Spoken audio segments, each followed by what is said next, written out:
বলের ভ্রামক momentum of force. কোনো বস্তুর উপর প্রযুক্ত বল এবং কোনো ঘূর্ণাক্ষয় বলের ক্রিয়া রেখার লম্ব দূরত্ব, এই দুইয়ের সমন্বয়ে বস্তুর মধ্যে যে ঘূর্ণন প্রবণতার সৃষ্টি হয় তাকে ওই ঘূর্ণাক্ষের প্রবণতার সাপেক্ষে প্রযুক্ত বলের ভ্রামক বলে। যুগ্ম বল ও টর্ক। একযোগে দুটি ভিন্ন ক্রিয়ারেখা বরাবর ক্রিয়াশীল দুটি সমান্তরাল ও বিপরীতমুখী বলকে দণ্ড বা যুগ্ম বল বলে।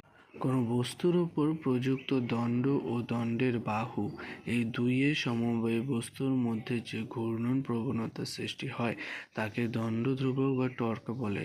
টর্ক কেবলমাত্র বিশুদ্ধ ঘূর্ণনই সৃষ্টি করতে পারে। অভিকেন্দ্র বল, সেন্ট্রিপেটাল ফোর্স, যে বল কোনো বস্তুকে বৃত্তাকার পথে আবর্তন করানোর জন্য বস্তুটি বেগের সাথে লম্ব